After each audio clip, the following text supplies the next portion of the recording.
بسم اللہ الرحمن الرحیم۔ وقفے نو۔ انتخاب از خطبہ جمعہ حضرت خلیفۃ المسیح الخامس ایدہ اللہ تعالی بنصر العزیز، فرمودہ 18 جنوری 2013۔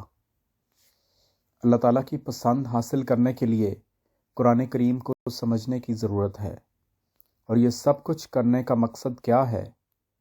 وہ یہ بیان فرمایا کہ تم دنیا کو ہلاکت سے بچانے والے بن سکو۔ بس یہ وہ مضمون ہے جس کا حق ادا کرنے کے لیے اس زمانے میں اللہ تعالیٰ نے حضرت مسیح موعود علیہ الصلوۃ والسلام کے ذریعے سے جماعت کا قیام فرمایا۔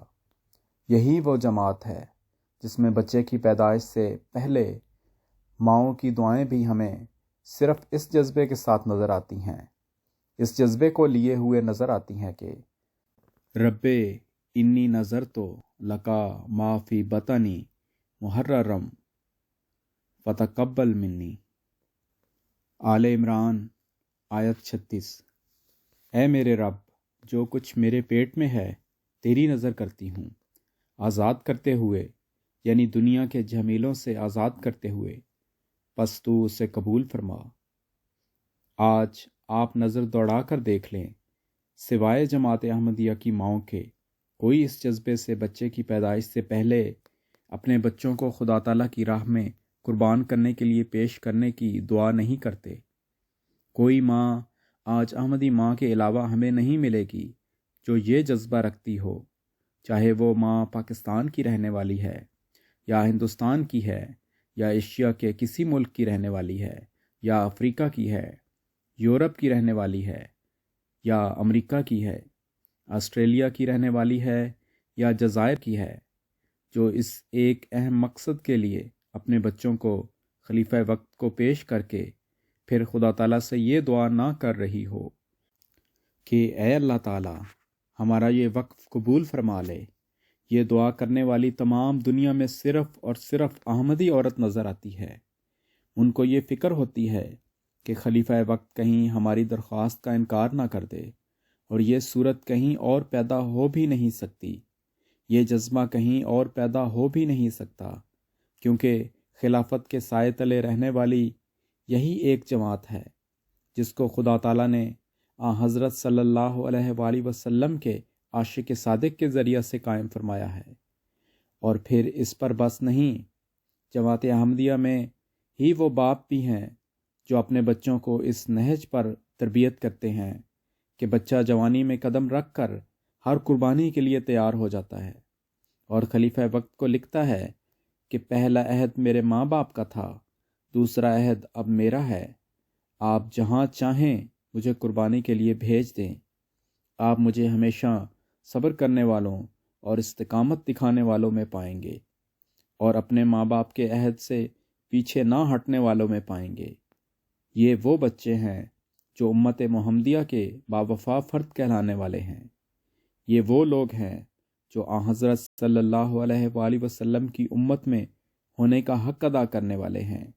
ماں باپ کی تربیت اور بچے کی نیک فطرت نے انہیں حقوق اللہ کی ادائیگی کے بھی رموز سکھائے ہیں، اور حقوق العباد کی ادائیگی کے بھی معیار سکھائے ہیں، جنہیں دین کا فہم حاصل کرنے کا بھی شوق پیدا ہوا ہے، اور اسے اپنی زندگی پر لاگو کرنے کی طرف توجہ بھی پیدا ہوئی ہے، اور پھر اس کے ساتھ تبلیغ اسلام اور خدمت انسانیت کے لیے ایک جوش اور جذبہ بھی پیدا ہوا ہے۔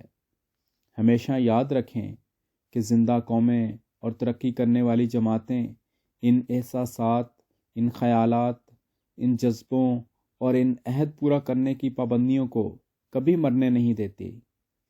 ان جذبوں کو تر و تازہ رکھنے کے لیے ہمیشہ ان باتوں کی جگالی کرتی رہتی ہیں۔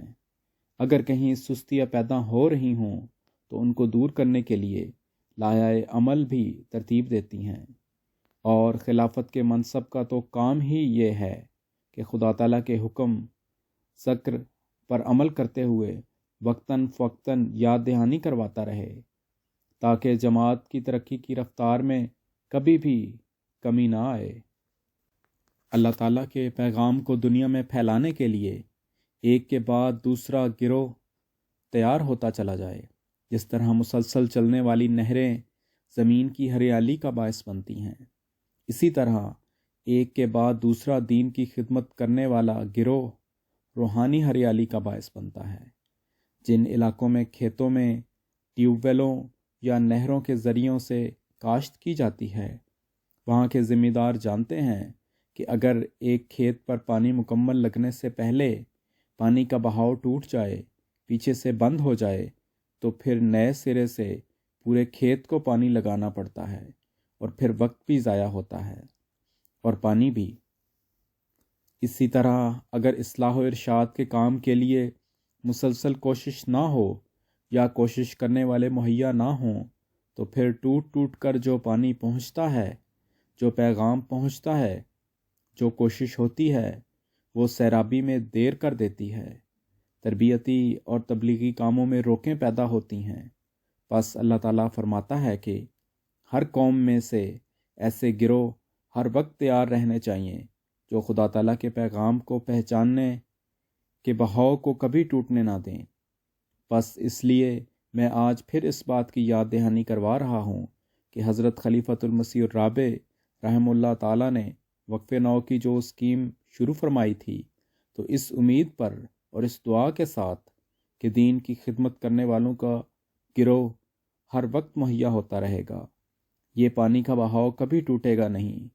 جماعت کے لٹریچر کا ترجمہ کرنے والے بھی جماعت کو مہیا ہوتے رہیں گے، تبلیغ اور تربیت کا کام چلانے والے بھی بڑی تعداد میں مہیا ہوتے رہیں گے، اور نظام جماعت کے چلانے کے لیے دوسرے شعبوں کو بھی واقفین کے گروہ مہیا ہوتے رہیں گے۔